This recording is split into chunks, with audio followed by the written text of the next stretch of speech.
தரணி வாழ் தமிழர்களின் இதய ஒலி தமிழன் 24.com. மருத்துவமனை வாசலில் அரங்கேறிய அதிசயம். ஓடும் மோட்டார் சைக்கிளிலேயே குழந்தை பெற்றெடுத்த தாய்.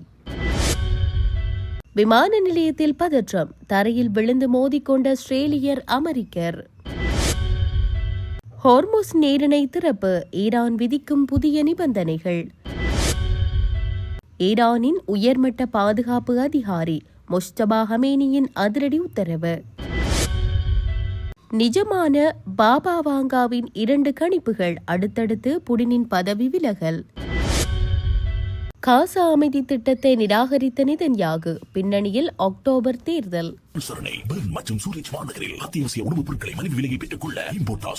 தொடர்பென விரிவான செய்திகள். மருத்துவமனைக்கு செல்லும் வழியில் ஓடும் மோட்டார் சைக்கிளின் பெண்ணிருக்கையிலேயே பெண்ணொருவர் குழந்தையை பெற்றெடுத்த அரிய சம்பவம் ஒன்று வியட்நாமில் அரங்கேறியுள்ளது. வியட்நாமின் தாய்குவாங் மாகாணத்திற்குட்பட்ட புலுவாங் பகுதியில் வசிக்கும் 25 வயதுடைய நிறைமாத கர்ப்பிணி பெண்ணுக்கு திடீரென கடுமையான பிரசவ வலி ஏற்பட்டுள்ளது. நிலைமையின் தீவிரத்தை உணர்ந்த கணவர் உடனடியாக மனைவியை மோட்டார் சைக்கிளில் ஏற்றிக்கொண்டு அருகிலுள்ள மருத்துவமனைக்கு விரைந்துள்ளார். மருத்துவமனையை எட்டும் முன்பே நுழைவாயில் அருகிலேயே அப்பெண்ணுக்கு பிரசவ வலி உச்சக்கட்டத்தை எட்டியுள்ளது. இதில் யாருமே எதிர்பாராத விதமாக ஓடும் பைக்கின் பின் இருக்கையிலேயே அப்பெண்ணுக்கு சுகப்பிரசவமாகி குழந்தை பிறந்துள்ளது. இதனைக் கண்டு அதிர்ச்சியடைந்த அங்கிருந்த மருத்துவர்களும் செவிலியர்களும் உடனடியாக ஓடிவந்து தாயையும் புதிதாக பிறந்த குழந்தையையும் பாதுகாப்பாக மீட்டு அவசர சிகிச்சை பிரிவில் அனுமதித்தனர். தற்போது தாயும் சேயும் ஆரோக்கியமாக இருப்பதாக மருத்துவமனை நிர்வாகம் உறுதிப்படுத்தியுள்ளது. மருத்துவமனை ஊழியர்களின் துரிதமான முதலுதவியும் அந்த தாயின் தைரியத்தையும் பாராட்டி இச்சம்பவம் தொடர்பான காணொளி தற்போது சமூக வலைதளங்களில் பலரது கவனத்தையும் ஈர்த்து வைரலாகி வருகிறது. பிலிப்பைன்ஸின் மணிலா விமான நிலையத்தில் ஆஸ்திரேலியர் ஒருவரும் அமெரிக்கர் ஒருவரும் மோதிக்கொண்ட சம்பவம் சனிக்கிழமை இடம்பெற்றுள்ளது. அமெரிக்கர் ஒருவர் தனக்கு எதிராக ஜூத விரோத கருத்துக்களை தெரிவித்ததாக ஆஸ்திரேலியர் குற்றம் சாட்டியதை தொடர்ந்து இந்த மோதல் ஏற்பட்டுள்ளதாக தெரிவிக்கப்பட்டுள்ளது. சமூக வலைதளமான எக்ஸ் தளத்தில் பகிரப்பட்ட காணொளியில் இருவரும் தரையில் விழுந்து ஒருவருடன் ஒருவர் மோதிக்கொள்வது பதிவாகியுள்ளது. பின்னர் அங்கிருந்த ஒருவர் மற்றும் விமான நிலைய ஊழியர்கள் தலையிட்டு இருவரையும் பிரித்துள்ளனர். காணொலியில் பேசிய ஆஸ்திரேலியர் அமெரிக்கர் தன்னை குழந்தைகளை கொன்றவர் என்று கூறியதுடன் ஹிட்லர் தனது நடவடிக்கையை முழுமையாக முடித்திருக்காதது வருத்தமளிப்பதாகவும் கூறியதாக குற்றம் சாட்டியுள்ளார். இந்த கருத்துக்களே தன்னை ஆத்திரமடைய செய்து பதிலடி நடவடிக்கையில் ஈடுபட வைத்ததாக ஆஸ்திரேலியர் தெரிவித்துள்ளார். எனினும் மோதலுக்கு பின்னர் அமெரிக்கர், நீங்கள் எனது கருத்தை நிரூபித்து விட்டீர்கள், நீங்கள் என்னை தாக்கினீர்கள், நீங்கள் சிறைக்கு செல்லப் போகிறீர்கள் என கூறுவது காணொலியில் பதிவாகியுள்ளது. இச்சம்பவம் தொடர்பில் விசாரணைகள் மேற்கொள்ளப்பட்டு வருவதாக வெளிநாட்டு செய்திகள் தெரிவிக்கின்றன.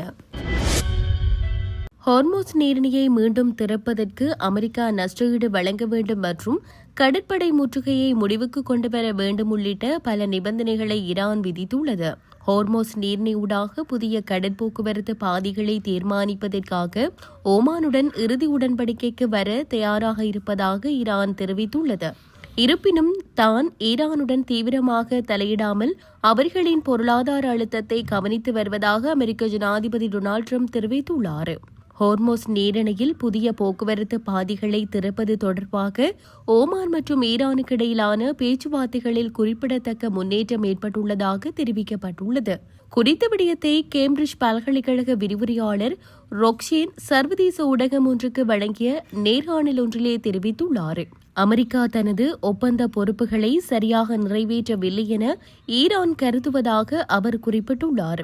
ஓமானுடன் எட்டப்படும் உடன்படிக்கை மூலம் புதிய கடற்பாதை தீர்மானிக்கப்படும் போதிலும் அமெரிக்கா தனது கோரிக்கைகளை நிறைவேற்றும் வரை நீரிணை திறக்கப்பட மாட்டாது என ஈரான் வெளியுறவு அமைச்சர் அப்பாஸ் ராக்ஷி தெரிவித்துள்ளதாக ராய்டர்ஸ் செய்தி வெளியிட்டுள்ளது. ஜூன் மாதம் எட்டப்பட்ட இடைக்கால ஒப்பந்தத்தை அமெரிக்கா மீறியுள்ளதால் நேரடி பேச்சுவார்த்தைகள் நடத்தப்பட மாட்டாது என்றும் மத்தியஸ்தர்கள் மூலமாக மட்டுமே செய்திகள் பரிமாறப்படுவதாகவும் அவர் கூறினார். இழப்பீடு வழங்குதல், தடைகளை நீக்குதல் மற்றும் ராஜதந்திர அச்சுறுத்தல்களை நிறுத்துதல் உள்ளிட்ட நிபந்தனைகளை அமெரிக்கா நிறைவேற்ற வேண்டும் என ஈரான் மீண்டும் வலியுறுத்தப்பட்டுள்ளது. ஈரானின் உச்ச தலைவர் மொஸ்தபா ஹமேனி நாட்டின் மிக உயரிய பாதுகாப்பு பதவியான உச்ச தேசிய பாதுகாப்பு கவுன்சிலின் செயலாளராக முன்னாள் IRGC தலைவரான மொக்சென் ரெசாயை நியமித்துள்ளார். இந்த முக்கிய பொறுப்பில் ரெசாய் உச்ச தலைவர் ஹமேனியின் அதிகாரப்பூர்வ பிரதிநிதியாக செயல்படுவார். இப்பதவியை வகித்து வந்த அலி லாரிஜானி கடந்த மார்ச் மாதம் அமெரிக்க-ஆஸ்திரேலிய வான்வழி தாக்குதலில் கொல்லப்பட்டார். அவரைத் தொடர்ந்து முகமது பாகர் ஜோல்ஹாதர் இப்பதவியை கவனித்து வந்தார். இந்த மாற்றத்தை தொடர்ந்து முகமது பாகர் ஜோல்காதரை தனது அரசியல் ஆலோசகராக உச்ச தலைவர் ஹமேனி நியமித்துள்ளார். இவர் 1980களில் நடைபெற்ற ஈரான்-ஈராக் போரின் போது முக்கிய ராணுவ தளபதியாக செயல்பட்டவர். அத்தோடு ஈரானின் பலம் வாய்ந்த இஸ்லாமிய புரட்சிகர காவல் படையின் முன்னாள் தலைவராக பணியாற்றியவர். இந்த நிலையில் தற்போது ஈரான் நாடாளுமன்றத்திற்கும் ஹார்டியன் கவுன்சில் அமைப்பிற்கும் இடையிலான கருத்து வேறுபாடுகளை தீர்க்கும் உயர்மட்ட அமைப்பான ஈரானின் நன்மதிப்பு நிர்ணய கவுன்சிலின் உறுப்பினராகவும் ரெசா இருந்து வருகின்றார் என்பது குறிப்பிடத்தக்கது. பல்வேறு உலக சம்பவங்களை முன்கூட்டியே கணித்ததாக கூறப்படும் பல்கேரியாவை சேர்ந்த பார்வையற்ற தீர்க்கதரிசி பாவா வாங்கா 2026ஆம் ஆண்டை பற்றி கணித்துள்ள செய்திகள் மீண்டும் இணையத்தில் பகிரப்பட்டு வருகின்றன. அவர் கூறிய கணிப்புகளில் 2 சம்பவங்கள் ஏற்கனவே நடந்துவிட்டதாகவும் இன்னும் 3 அதிர்ச்சிகரமான சம்பவங்கள் நடக்க வாய்ப்புள்ளதாகவும் தகவல்கள் தெரிவிக்கின்றன. 2026இல் உலகம் முழுவதும் பெரும் நிலநடுக்கங்கள், வெப்ப அலைகள் மற்றும் புயல்கள் தாக்கும் என கணித்திருந்தார். மார்ச் மாதத்தில் மியன்மாரில் ஏற்பட்ட 7.7 ரிக்டர் அளவிலான சக்தி வாய்ந்த நிலநடுக்கம் ஐரோப்பாவில் வீசிய கடும் வெப்ப அலைகள் மற்றும் காட்டுத்தீ சம்பவங்களை இதனுடன் தொடர்புபடுத்திய கருத்துகள் வெளியானது. இதையடுத்து தொழில்நுட்பம் மனிதர்களை மீறி வளர்ச்சியடையும் என கூறியிருந்தார். இதன் அடிப்படையில் தற்போதைய சூழலில் AI தொழில்நுட்பத்தின் அசுர வளர்ச்சியும் மனித வேலைவாய்ப்புகளை அது ஆக்கிரமித்து வருவதும் இக்கணிப்பை உறுதிப்படுத்துவதாக தெரிவிக்கப்படுகிறது. இந்த பின்னணியில் அமெரிக்கா, ரஷ்யா மற்றும் சீனா ஆகிய வல்லரசு நாடுகளுக்கிடையே முற்றிவரும் பதற்ற உலக போராக வெடிக்கும் என கணித்துள்ளார். குறிப்பாக தைவான் விவகாரத்தில் சீனாவின் தலையீடும் ரஷ்யா அமெரிக்கா நேரடி மோதலும் இதற்கு காரணமாகலாம் என தெரிவிக்கப்படுகின்றது. இதனுடன் நவம்பர் 2026க்குள் பூமிக்கு மேல் ஒரு பெரிய விண்கலம் வரும் என்றும் மனிதகுலம் முதன்முறையாக ஏலியன்களுடன் நேரடி தொடர்பு கொள்ளும் என்றும் கணித்துள்ளார். மேலும் ரஷ்ய ஜனாதிபதி விளாடிமிர் புடின் தனது அதிகாரத்தை இழந்து 2026ஆம் ஆண்டின் இறுதிக்குள் புதிய தலைவரிடம் ஆட்சி பொறுப்பு மாறும் எனவும் அவர் கணித்துள்ளமை குறிப்பிடத்தக்கது. ஆஸ்திரேலிய பிரதமர் பெஞ்சமின் நெதன்யாகு காசா அமைதி திட்டத்தை பகிரங்கமாக நிராகரித்துள்ளமை நாட்டில் எதிர்வரும் அக்டோபர் மாதம் வரவிருக்கும் தேர்தல்களுடனேயே பெரிதும் பிணைக்கப்பட்டுள்ளதென தெரிவிக்கப்பட்டுள்ளது. நெதன்யாகுவின் முன்னாள் உதவியாளரும் அரசியல் ஆய்வாளருமான மிட்செல் ஃபராக் இதனை தெரிவித்துள்ளார். இது நெதன்யாகுவின் இறுதி நிலைப்பாடு அல்ல, மாறாக அவருடைய ஆரம்ப நிலைப்பாடு மாத்திரமே என அவர் குறிப்பிட்டுள்ளார். அத்தோடு நெதன்யாகுவின் தற்போதைய தீவிர வலதுசாரி அரசாங்கத்திற்கு நீண்ட காலம் நீடிக்கும் ஆயுளில்லை என்பதால் அமைச்சரவை கூட்டத்தின் போது இவ்வாறான அறிவிப்பை வெளியிட்டது வாஷிங்டனை நோக்கியதல்ல, மாறாக தனது வலதுசாரி அரசியல் ஆதரவு தளத்தை தக்க வைத்துக் கொள்வதற்காகவே அவர் குறிப்பிட்டார்.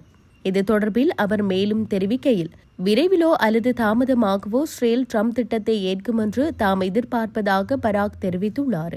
இந்த நிராகரிப்பானது ஹமாஸின் ஆயுத கழிவு தொடர்பான வரிசை முறை மற்றும் நேரத்தை பொறுத்ததே தவிர அமெரிக்காவுடனான நிரந்தர பிரிவு அல்ல என்றும் அவர் விவரித்துள்ளார். எதிர்வரும் தேர்தலை நோக்கி செல்லும் போது நெதன்யாகுவின் மிகப்பெரிய பலம் ட்ரம்புடனான அவரது உறவே ஆகும் என அவர் சுட்டிக்காட்டியுள்ளார். உலக தலைவர்களில் எவரையும் விட மிகச்சிறந்த உறவு நெதன்யாகுவுக்கே உள்ளதென குறிப்பிட்ட ஃபராக், அதனை இழக்க நெதன்யாகு விரும்பவில்லை என்று சுட்டிக்காட்டியுள்ளமை குறிப்பிடத்தக்கது.